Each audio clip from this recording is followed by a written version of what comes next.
சாய்ராம். இன்றைய நாளுக்கான பிரார்த்தனை.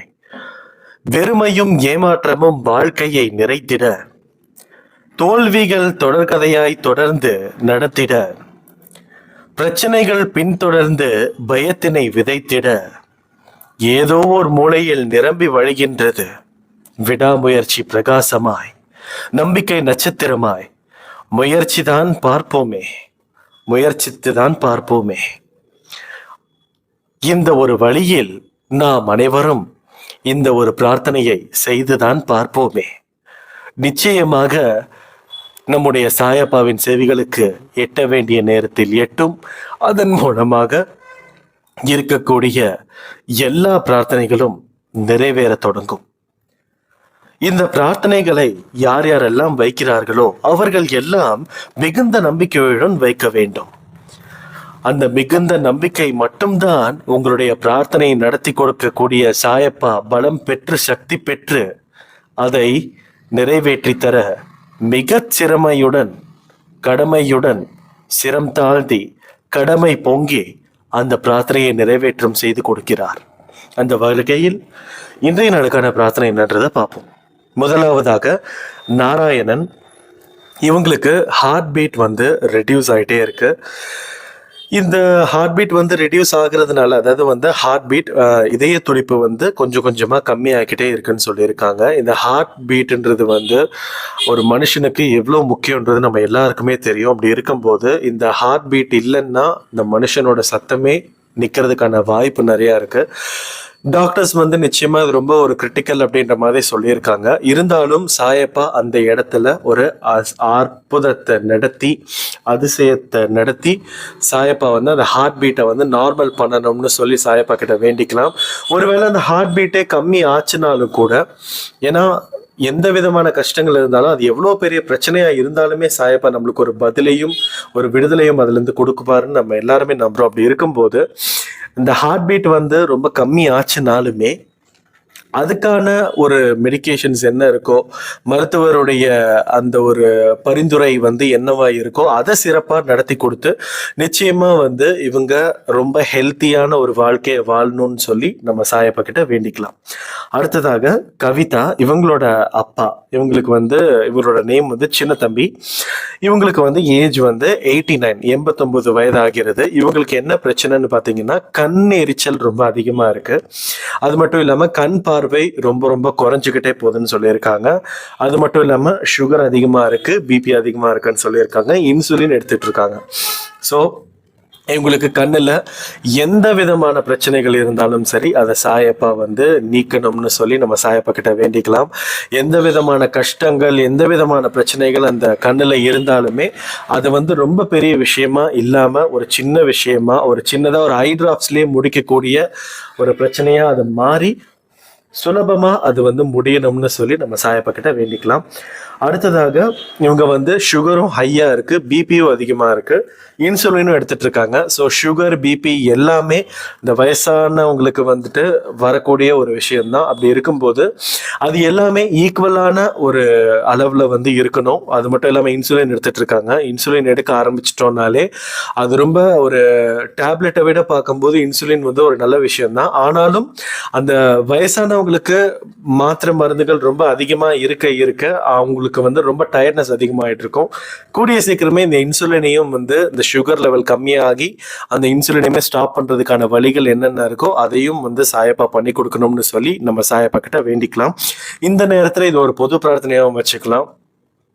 அன்றாட உலகில் எந்தெந்த பெரியவர்கள் எல்லாம் இந்த மாதிரியான கஷ்டங்கள், இந்த கண்ணெரிச்சல், கால் வலி, முழங்கால் வலி, அதுக்கப்புறம் சுகர், பிபி, இது எல்லாமே ரொம்ப ஹெவியாக இருக்கிற எல்லாத்துக்காகவும் இந்த இடத்துல நம்ம இது ஒரு ப்ரேயராக வச்சுக்கலாம். நிச்சயமாக அவங்களுக்கு கூடிய விரைவில் எல்லா விதமான கஷ்டங்களும் இருந்து விடுபட்டு அவங்க மிக சிறப்பாக நல்ல ஒரு வாழ்க்கையை வாழணும்னு சொல்லி நம்ம சாயப்பா கிட்ட வேண்டிக்கலாம்.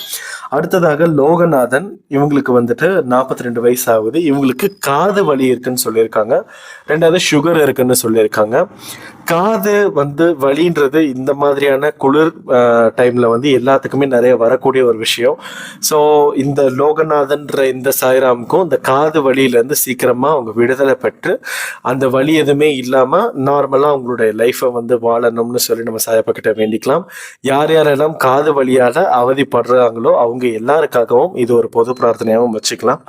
அடுத்ததாக தனுஷா, இவங்களுக்கு வயது 41 ஆகுது, அதாவது 41 ஆகுது. இவங்களுக்கு வந்து கழுத்து வலி, நெக் பெயின் இருக்குது, உடம்பு வலி இருக்கு, பாடி பெயின் இருக்கு, கேவிட்டிஸ் ப்ராப்ளம் இருக்கு, பல் சம்பந்தப்பட்ட பிரச்சனைகள் இருக்கு, அது வந்து வலிக்கவும் செய்யுதுன்னு சொல்லி பிரார்த்தனை வச்சிருக்காங்க. இவங்களுக்கு இருக்கக்கூடிய எல்லா வலியுமே சீக்கிரமா சாயப்பா அகற்றணும். அதுவும் அந்த பல்லு வலி இருக்கும்போது பல்லுல வந்து சின்னதா ஒரு அதிர்வு இருந்ததுன்னா கூட நைட்டு நிம்மதியா தூங்க முடியாது. அப்படி இருக்கும்போது இவங்க நிம்மதியா தூங்கி நிச்சயமா ரொம்ப நாட்கள் ஆயிருக்கும். அப்படி இருக்கும்போது இவங்களுக்கு சீக்கிரமாவே ஒரு நிம்மதியான உறக்கத்தை சாயப்பா கொடுக்கணும்னு சொல்லி நம்ம சாயப்பா கிட்ட வேண்டிக்கலாம். இந்த விதமான எல்லா வழிகளையுமே சாயப்பா எடுத்து போடணும்னு சொல்லி நம்ம சாயப்பா கிட்ட வேண்டிக்கலாம். அடுத்ததாக கோமதி, இவங்களோட மகன் பரத், இவங்க வந்து 10th எக்ஸாம் எழுதுறாரு. வரக்கூடிய பிப்ரவரி மாசத்துல இவருக்கு எக்ஸாம். பட் வந்து இவர் நிறைய வந்து ப்ரிப்பேர் பண்ணிட்டே இருக்காங்க. பட் வந்து இவங்களுக்கு டைம் வந்து பத்த மாட்டேங்குதுன்னு சொல்லி சொல்றாங்க. அப்படி இருக்கும்போது இவங்களுக்கான தேவைகளை வந்து சாயப்பா நிவர்த்தி செய்து கொடுக்கணும். இவங்களை வந்து மிக எளிமையாக படித்து முடிக்கக்கூடிய ஒரு மெத்தட் வந்து சாயப்பா அவங்களுக்கு சொல்லி கொடுக்கணும். நிச்சயமா அவங்க படிச்சது எல்லாமே மறக்க முடியாத, மறக்க கூடாத ஒரு விஷயமா மாறணும். அவங்க வந்து எப்போல்லாம் அதை வந்து எழுதணும்னு நினைக்கிறாங்களோ, அந்த தேர்வுல போய், அந்த டெஸ்ட்ல போய், அந்த எக்ஸாம்ல போய் எழுதணும்னு நினைக்கிறாங்களோ, இவங்க என்னென்ன படிச்சாங்களோ அது எல்லாமே கரெக்டாக ஞாபகம் வந்திருக்கணும். எல்லாமே இவங்க வந்து என்ன படிக்கணும்னு நினைக்கிறாங்களோ படிச்சு இவங்களுக்கான விஷயங்கள் எல்லாமே சீரும் சிறப்புமாக நடக்கணும்னு சொல்லி நம்ம சாயப்பா கிட்ட வேண்டிக்கலாம். இந்த இடத்துல இது ஒரு பொது பிரார்த்தனையாக மாத்திக்கலாம். யார் யாரெல்லாம் 10th எக்ஸாம் வர பிப்ரவரி மாசத்துல எழுதுறாங்களோ அவங்க எல்லாத்துக்காகவும் ஒரு ஸ்பெஷல் ப்ரேயர்.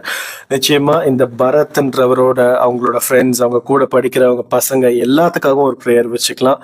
அன்றாட இந்தியா ஃபுல்லாவோ தமிழ்நாடு ஃபுல்லாவோ யார் யாரெல்லாம் 10th எக்ஸாம் எழுதுறாங்களோ அவங்களுக்காகவும் இந்த ஒரு ப்ரேயரை நம்ம வச்சுக்கலாம். நிச்சயமா அவங்களுக்கு வந்து எல்லா விதமான விடைகளும் ஞாபகத்துல வந்திருக்கணும். அந்த இடத்துல சாயப்பா இவங்க எல்லாருக்குமே உதவி பண்ணணும்னு சொல்லி நம்ம சாயப்பா கிட்ட வேண்டிக்கலாம். அடுத்ததாக சங்கீதா, இவங்களோட மகன் வந்து அபிகாஷ், அவங்களுக்கு வந்துட்டு அம்மை போட்டிருந்திருக்கு, சின்ன அம்மை போட்டிருந்திருக்குது. இவங்களுக்கு வந்து அந்த அம்மை போட்டு இப்போ அந்த குழந்தைக்கு வந்து சரியாயிருக்குன்னு சொல்லியிருக்காங்க. ஸோ நிச்சயமா சாயப்பாவோட ஆசீர்வாதத்துல அந்த அம்மை வந்து நீங்கிருச்சு அந்த குழந்தைக்கு. இப்போ அந்த குழந்தை ரொம்பவே சந்தோஷமாகவும் நிம்மதியாகவும் இருக்கிறாங்க. அது மட்டும் இல்லாம இவங்களுக்கு சம்மந்தப்பட்ட சில பேர்த்துக்கு பிரார்த்தனை வச்சிருக்காங்க. ஒருத்தங்க யாருன்னா அரவிந்த், இவங்களுக்கு வந்து கிட்னி ஃபெயிலியர் ஆயிருக்கு. இவங்களுக்கு வந்து கல்யாணம் பண்ணிட்டார் இவர். உங்களுக்கு வந்து 2 குழந்தைங்க, 2மே சின்ன குழந்தைங்க.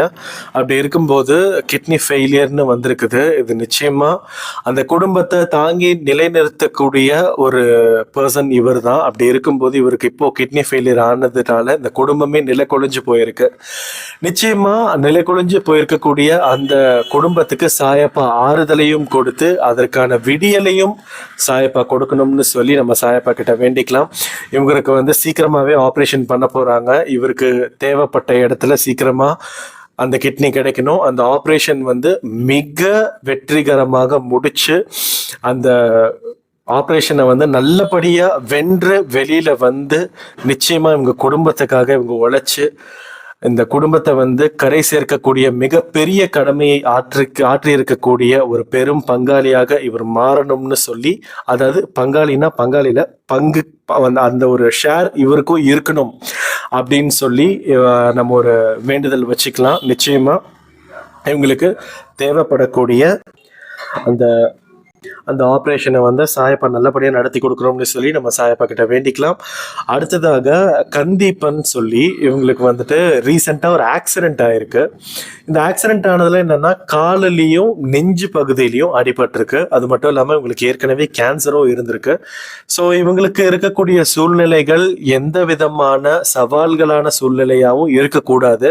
அது வந்து சீக்கிரமா எளிதில் கடந்து போகக்கூடிய ஒரு பிரச்சனையாக தான் இருக்கணும். ஏன்னா இவங்களுக்கு ஏற்கனவே ஏற்கனவே நிறைய பிரச்சனை இருக்கு. அப்படி இருக்கும்போது எளிதில் தாங்கி போகக்கூடிய ஒரு பிரச்சனையாக சாயப்பா அதை மாத்தி கொடுக்கணும்னு சொல்லி நம்ம சாயப்பா கிட்ட வேண்டிக்கலாம். நிச்சயமா பிரச்சனையே வேண்டாம், பிரச்சனையே கொடுக்காதீங்க அப்படின்னு சொல்லி நம்ம எந்த கடவுள்கிட்டயுமே வேண்ட முடியாது. அப்படி இருக்கும்போது இருக்கக்கூடிய பிரச்சனையை சின்னதா பண்ணி கொடுக்க அப்படின்னு சொல்லி நம்ம வேண்டிக்கலாம். இவங்களுக்கு காலில் நெஞ்சு பகுதியில் அடிபட்டிருந்தாலுமே அது சின்னதா ஒரு 2 நாள் 3 நாள் ஏதாவது மருந்து சாப்பிட்டா சரியாகக்கூடிய ஒரு விஷயமா மாறி இருக்கணும். அது மட்டும் இல்லாம இவங்களுக்கு இருக்கக்கூடிய கேன்சரோட வீரியமும் குறைஞ்சு ஒரு நல்ல வாழ்க்கையை வாழ்றதுக்கு சாயப்பா இவங்களுக்கு ஒரு வழி பண்ணி கொடுக்கணும்னு சொல்லி நம்ம சாயப்பா கிட்ட வேண்டிக்கலாம். அடுத்ததாக சண்முகவல்லின்னு சொல்லி தஞ்சாவூர்ல இருந்து ஒருத்தங்க ப்ரேயர் வச்சிருக்காங்க. என்னன்னா ஸ்பெஷல் சில்ட்ரன்ஸ்க்காக, அதாவது ஆட்டிசம்னால அஃபெக்ட் ஆனக்கூடிய குழந்தைங்களுக்காக ஒரு பொது பிரார்த்தனை வச்சிருக்காங்க. நிச்சயமா இது ரொம்ப ரொம்ப ஒரு நல்ல ஒரு விஷயம். அப்படி இருக்கும்போது இவங்களோட குழந்தையுமே பேசுறதுக்கு ரொம்ப நாள் ஆயிருக்கு. அதுக்கப்புறம் இப்போ கொஞ்சம் கொஞ்சம் பேசி அவர் சாயப்போட ஆசீர்வாதத்துல ஒரு நல்லா பேச ஆரம்பிச்சிட்டாரு அந்த குழந்தை. ஆனா இவங்க எப்படின்னா இவங்களுக்கு ஒரு ஆட்டிசம் குழந்தைகள் இருக்கக்கூடிய ஒரு பள்ளியில பணியாற்றக்கூடிய ஒரு வாய்ப்பு இவங்களுக்கு கிடைச்சிருக்கு. நிச்சயமா இந்த ஒரு வாய்ப்பு அவங்களுக்கு கிடைச்சிருக்குன்னா இவங்க கடவுளால தேர்ந்தெடுக்கப்பட்ட ஒருத்தங்களா இருக்கிறதுனால மட்டும்தான் இவங்களுக்கு அந்த ஒரு வாய்ப்பு கிடைச்சிருக்கு. உடனே நம்ம எல்லாருக்குமே தெரியும், அப்போ கடவுள் எங்களுக்கு எந்த கடமையும் கொடுக்கலன்னா நிச்சயமா கடவுள் ஒவ்வொருத்தங்களுக்கும் ஒவ்வொரு கடமை கொடுத்துருக்காங்க. அந்த வகையில நம்ம சண்முகவல்லி அம்மாவுக்கு இந்த ஒரு அரிதான ஒரு வாய்ப்பு கிடைச்சிருக்கு. அதனால அவங்க இந்த மாதிரி இருக்கக்கூடிய எல்லா குழந்தைகளுக்காகவும் நம்ம ப்ரேயர் வச்சுக்கலான் இருக்காங்க. நிச்சயமா இந்த ஒரு ஆட்டிசம் குழந்தைகளுக்கு என்னென்ன, ஏன்னா இவங்களுக்கு குறிப்பிட்ட ஒரு மருந்து கொடுத்தா சரியாகுமான்னு கேட்டா நிச்சயமா சரியாகாது. அது ஒரு குறிப்பிட்ட காலம் கடக்க தான் அதுக்கான பிரச்சனைகளும் சரியாகும்னு நம்ம எல்லாருக்குமே தெரியும். அந்த வழியில நிச்சயமா அங்க இருக்கக்கூடிய ஒவ்வொரு குழந்தைகளும் பெரிய ஐஸ்வர்யம் படைச்சவர்கள். அவர்களுக்கு இருக்கக்கூடிய குறைபாடுகள் எல்லாமே நீங்கி ஒரு ஐஸ்வர்யமான ஒரு வாழ்க்கையை கொடுத்து சாயப்பா இவங்க எல்லாத்தையுமே மேலோங்கி நிக்க வைக்கிறதுக்கான வழிகளை பண்ணி கொடுக்கணும்னு சொல்லி நம்ம சாயப்பா கிட்ட வேண்டிக்கலாம். நிச்சயமா அந்த பள்ளியில படிக்கக்கூடிய ஒவ்வொரு குழந்தைகளும் அவங்களோட கெரியர் வைஸ்ல ரொம்ப பெரிய விஷயத்த சாதிச்சு காட்டணும்னு சொல்லி நம்ம சாயப்பா கிட்ட வேண்டிக்கலாம். எந்த விதமான கஷ்டங்கள் இருந்தாலும் அது இப்படி இந்த ஆட்டிசம் குழந்தைகளுக்கு ஒரு சின்ன ஒரு பிரச்சனையா தான் இருக்கும். எப்படிப்பட்ட பிரச்சனைகள் வந்தாலுமே, ஏன்னா அவங்க பிறப்புல இருந்து வரும்போதே போராட்ட பெற்ற ஒரு குணத்துடன் வருகிறாங்க. இந்த உலகத்துல எதுவா இருந்தாலும் பார்த்துக்கலான்னு சொல்லி நின்று பொறுமையா ஜெயிச்சு வந்தவங்க நிச்சயமா அவங்க வாழ்க்கையிலையும் ஜெயிக்கணும். இந்த மாதிரியான அந்த குறைபாடுகளும் நீங்கி அவங்க ஒரு அற்புதமான ஒரு வாழ்க்கையை வாழணும்னு சொல்லி நம்ம சாயப்பா கிட்ட வேண்டிக்கலாம். அப்படியே நம்ம பொது பிரார்த்தனைக்கு போயிடலாம். இன்றைய நாள்ல யார் யாரெல்லாம் பர்த்டே செலிப்ரேட் பண்றீங்க, யார் யாரெல்லாம் வெட்டிங் டே செலிப்ரேட் பண்றீங்களோ அவங்க எல்லாத்துக்குமே நிச்சயமா ஒரு பெரிய ஆசீர்வாதம் சாயப்பாவால கிடைச்சிருக்கும். யார் யாரெல்லாம் எத்தனை குழந்தைகள் எல்லாம் இப்போ இந்த நாள்ல இந்த நொடியில இந்த நிமிஷத்துல பிறந்திருக்காங்களோ அவங்க எல்லாருமே மிகவும் ஒரு ஆசீர்வதிக்கப்பட்ட ஒரு குழந்தைகளா இருக்கணும். இந்த குழந்தைகளால இந்த சமூகத்துக்கு எந்த விதமான சீர்கேடும் நடக்கக்கூடாத ஒரு குழந்தைகளாக இவங்க இருக்கணும். நிச்சயமா இவங்களை சுற்றி எத்தனை பேர் இருந்தாலுமே அத்தனை பேரையும் திருத்தி நல்வழிப்படுத்தக்கூடிய ஒரு குழந்தைகளாக இவங்க மாறணும்னு சொல்லி நம்ம சாயப்பா கிட்ட வேண்டிக்கலாம். அது மட்டும் இல்லாம அன்றாட உலகில் எத்தனையோ ஆப்ரேஷன்ஸ் நடந்திருக்கும். அந்த ஆப்ரேஷன்ஸ் எல்லாமே நல்லபடியா நடத்தி கொடுத்ததுக்காக சாயப்பா கிட்ட ஒரு நன்றியை தெரிவிச்சுக்கிட்டு நடக்க போற ஆப்ரேஷன்ஸ்க்காக ஒரு பெரிய வேண்டுதலையும் வச்சுக்கலாம். அது மட்டும் இல்லாம நிறைய பேர் நிறைய உணவுக்காக நிறைய பேர் ஏங்கிட்டு இருப்பாங்க. அப்படி இருக்கக்கூடிய ஒவ்வொருத்தங்களுக்குமே ஏதாவது ஒரு வழியில சாயப்பா உணவு கொடுக்கணும்னு சொல்லி சாயப்பா கிட்ட வேண்டிக்கலாம். எந்த விதமான கஷ்டங்கள் இருந்தாலும் நிறைய அழுக்குறல்கள் நம்ம காதுக்கு கேட்காம இருக்கு. அந்த அழுக்குறல்களுக்கு எல்லாமே சாயப்பா ஒரு விடையை கொடுக்கணும்னு சொல்லி நம்ம சாயப்பா கிட்ட வேண்டிக்கலாம். அது மட்டும் இல்லாம இந்த பதிவை கேட்டுட்டு இருக்கக்கூடிய ஒவ்வொருத்தங்களோட மன பிரார்த்தனையும் நிச்சயமா சாயப்பா நடத்தி கொடுப்பார் என்பதில் எந்த விதமான சந்தேகமும் இல்லை. அது மட்டும் இல்லாம நடக்கக்கூடிய எல்லா பிரச்சனைகளுக்குமே சாயப்பா ஏதோ ஒரு பதில சொல்லணும்னு சொல்லி சாயப்பா கிட்ட வேண்டிக்கலாம். அது மட்டும் இல்லாம அன்பே சாய் குடும்பத்துல இருக்கக்கூடிய ஒவ்வொருத்தங்களுக்கும் எந்த விதமான கஷ்டங்கள் இருந்தாலும் அந்த கஷ்டங்களை எல்லாமே சாயப்பா நிவர்த்தி பண்ணி கொடுக்கணும்னு சொல்லி நான் பர்சனலா வேண்டிக்கிறேன். நம்ம எல்லாருக்காகவும் வேண்டிக்கிறேன். நிச்சயமா நம்ம எல்லாருமே சாயப்பா கிட்ட ஒன்றிணைஞ்சிட்டு இருக்கோம். அந்த ஒரு விஷயத்த நம்பி இந்த பிரார்த்தனையை வச்ச எல்லா சாய்ராம்களுக்கும் ஒரு பெரிய நன்றியை சொல்லி இந்த ஆடியோவை நான் முடிக்கிறேன். ஜெய் சாய்ராம்.